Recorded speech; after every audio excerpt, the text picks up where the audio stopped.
the topic that I want to talk about, the new leverage, code in media. So this is Naval Ravikant, a video, and probably the sound's not going to work on this one either. No, it doesn't. But he talks about how we're going through a moment with the internet that it's empowering individuals through technology, right? So and I suggest people go and watch any YouTube video that has this background of the podcast.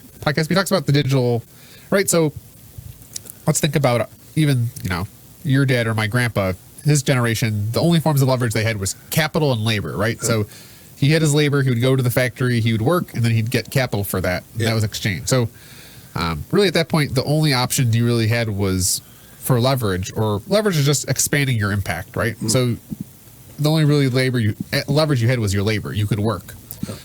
Or if you had money, you didn't have to work, but you could pay other people to work. The problem with labor and media, or labor and capital, is that you need someone's permission. So if you want to use your labor, ultimately someone has to hire you to get your labor. So you need permission.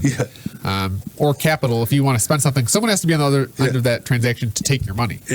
So Naval, he's saying that we're going through this moment with the internet, with technology, that there's actually these new forms of leverage. So he says code and media are the new forms of leverage. So and not only are they new, they're different types. So he calls them permissionless leverage. So if, for code or media, for code, I can just put code on the internet. As long as I have a server, I don't need anyone's permission. I can just put code on the internet. Or even now with media, this podcast is an example. No one's asking for this, right? We don't even know if our product's good, but we're here, we're recording it, we're going to put it on the internet, and we don't need anyone's permission to do that. We can just do it.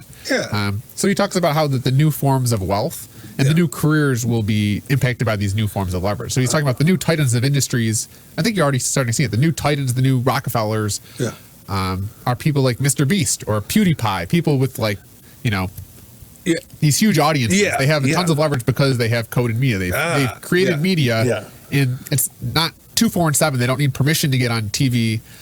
They can just use YouTube. They can just upload a video to YouTube or to the internet, and people can watch them. Versus like the old days where even for, say you were a talented musician, you'd have to go around begging music producers to put you on the radio or to make your record. Whereas now you can literally just record yourself in a microphone and put it on the internet. But I see that people like on Instagram, there's people who they have a bit they do, or they're a good looking girl or whatever, and they can get there. They might do political stuff, or And I think it is kind of, I'd say we're going through kind of like another renaissance, like a digital renaissance, right? Like there's this, I'm guessing after the printing press, like when people had all this new knowledge, there was like this huge renaissance where I think we're starting to have kind of a digital renaissance of, we're not constrained by the old legacy systems. We don't need channel 2, 4, and 7's permission to be on their show. We can just make our own show. And that, I think even the internet now, everyone has a microphone, right? So which is kind of a problem, but it's also a beautiful thing because now people, people that would have been discriminated against and had no shot in the old world can just put their stuff online. And if their stuff's good, you can have an audience. And even your audience might not be worldwide, but maybe even, for example, like we were talking about manja, maybe you make really great manja that only 1,000 people in the world care about. But now with the internet, those 1,000 people can find you and you're not constrained. That's the other thing, looking through your job, like being in Buffalo, we're such a Rust Belt depressed city. And in the past, I'd be constrained to opportunities here. But now with the internet, you can kind of connect with people all over the world based on your interests. The internet is cool. You could like, you could go anywhere. You can see what other people are doing.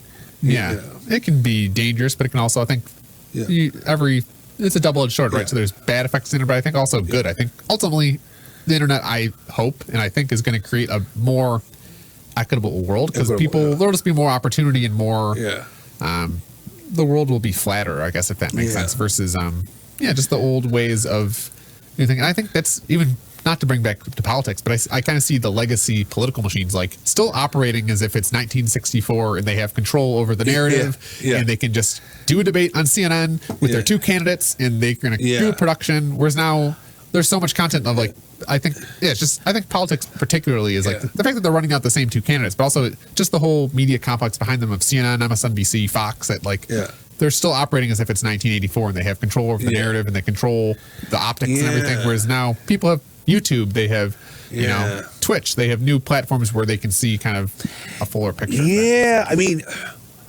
I hope we're not blindsided by that. But what happened? We're like, CNN doesn't have a thing anymore, or Fox News doesn't have a thing anymore.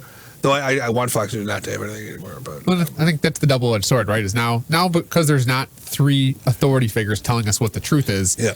We have now 1,000 different versions of the truth, and now the problem is not deciphering if the narrative's true. It's actually figuring out what the narrative is, right? Yeah. So I think that's ultimately what's leading to our kind of divisions now too. Is everyone based on their silo is seeing a different version of the truth, and there's no way for us. There probably was something good to having a nice narrative that was it Walter Mondale? Or it was voice that like had a soothing voice and he read you the news. Walter Concrete. Yeah. Walter Concrete. Yeah. Yeah. I remember he would get on there and was like, "That's the news." And that was it. The world probably felt like a safer place if you had this nice guy with a soothing voice that told you what the truth was, and you believe the truth is probably had some advantages. But they wouldn't. They had to say both sides. They wouldn't throw in opinion. They really wouldn't.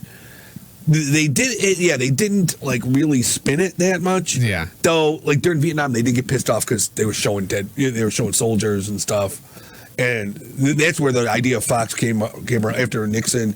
That like, we'll have our own version of the news. But yeah, it was nice. Only 3 different stations, and Dan Rather, and and they're all they're in the living room every day. So I think it's yeah. just an interesting media. I think it's something. I think the reason I keep coming back to this podcast, and even with me kind of filing stuff at City Hall, like trying to leverage. I know my stories, whether it's my civil service board or like the police showing my house, it will never be covered by traditional media. But maybe if I put it on, create my own media, like maybe people could see it. And I think even this podcast, I keep coming back because it's like we record this for an hour and then it lives on the internet forever, which is probably maybe a bad thing, but also maybe a good thing. We can put. It's not like the old clock in, clock out world where you do an hour of labor and then that hour's done. If we sit here and make a show for an hour, it will be there. Yeah. Then that hour, anyone around the world can then see our show in the future for indefinitely, at any point in time at their convenience. So leveraging code, the new media. Leveraging code. Yeah.